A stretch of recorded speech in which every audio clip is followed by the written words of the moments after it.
Welcome to the Protect Your Assets Market Briefing. I'm David Hollander, your host. Now let's get started.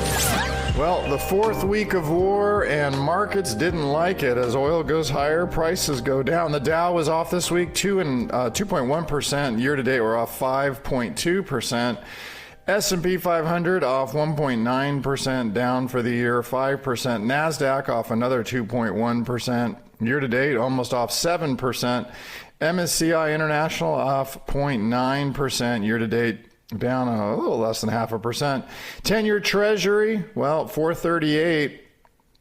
Oil, the big news. Oil closed Friday, 97.97 a barrel. Energy spending as a share of total consumer spending is lower than it was during the 70s and early 80s. It's about 2% today versus over 6% then, suggesting that the direct hit to household purchasing power, again in the U.S. from a given oil shock, it's just smaller today.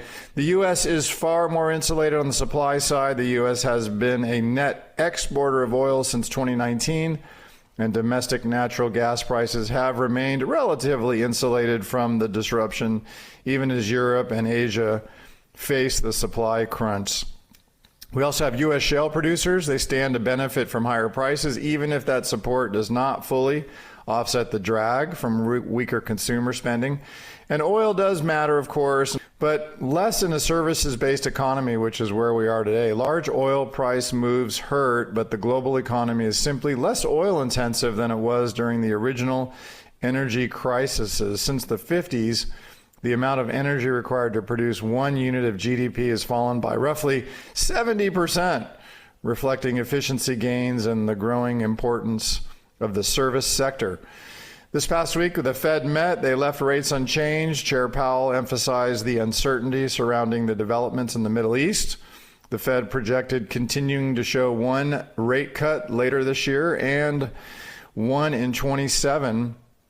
Notably, estimates for economic growth were revised higher over the next several years, and in the long run, with Chairman Powell pointing to stronger productivity in the U.S. The Fed did revise up its inflation estimate for this year to 2.7%, but left the next 2 years unchanged. So outside of the expected increase in oil and energy prices, the Fed still expects the effects of tariffs to fade and housing disinflation to continue to help, which again, remember we talked about that last week overall. Time for our monthly Bitcoin and crypto update. This is for the previous month of February. We're going to continue to offer our monthly update on the Bitcoin crypto landscape. So some build outs. We saw the Brazilian lawmakers reintroduce a bill to create a strategic sovereign Bitcoin reserve to acquire 1 million Bitcoin over the next 5 years. We also saw the Emirates NBD. This is a top UAE bank. It's exploring adding Bitcoin to its portfolio. You had the states of Virginia, Illinois, Arizona, Missouri. They introduced advanced legislation to establish state-level Bitcoin strategic reserve. Remember, Michigan introduced a bill to allow employees to be paid in Bitcoin. Citigroup said it plans to launch institutional Bitcoin custody later this year. Indiana, the state of Indiana, their bill 1042 permits crypto options in state-managed retirement programs and limits crypto-specific taxes. That cleared both chambers in Indiana. Morgan Stanley applied for a national trust bank charter to custody crypto and expand digital asset services, while Crypto.com and Stripe's Bridge received conditional approvals from the OCC for national trust banking charters. Coinbase opened stock ETF trading to all U.S. users, running 24 5 days a week with no commissions.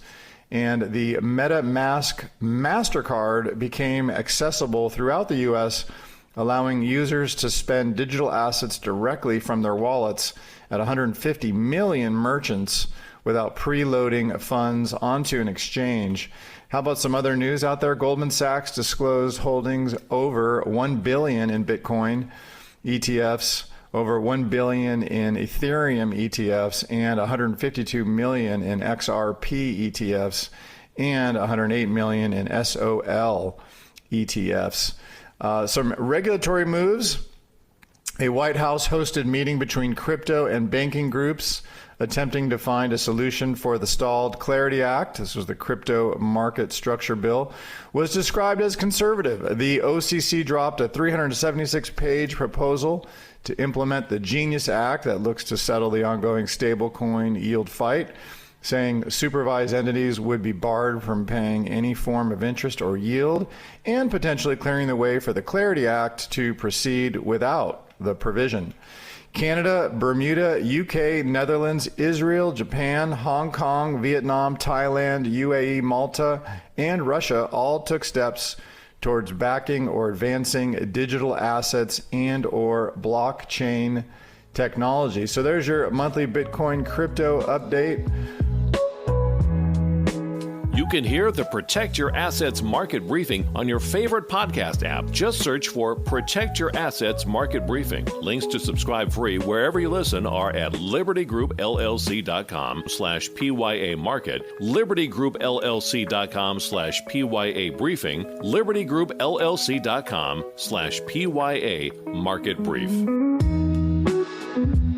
Investment advisory services are offered through Liberty Wealth Management, a registered investment advisor. This podcast is for informational purposes only and should not be relied upon as a basis for investment decisions. The strategies mentioned are not suitable for everyone. The information expressed does not consider your specific situation or objectives and may not be appropriate for all investors. Past performance is not indicative of future results. To better understand the risk associated with investing and how it reacts to different market conditions, listeners should always consult with their qualified investment professionals, financial advisors, legal or tax specialists, and conduct their due diligence before making any financial decisions or taking any action. The legal information provided on the air is not intended to substitute for callers hiring their lawyers to advise them about personal legal matters. Investments involve risk and, unless otherwise stated, are not guaranteed. Liberty Group LLC paid for the following program, and the host's views and opinions do not represent those of the station or its ownership. California Life Agent number 048569. Persons engaging the services of one affiliate of Liberty Group LLC companies should be aware that each company is operated separately.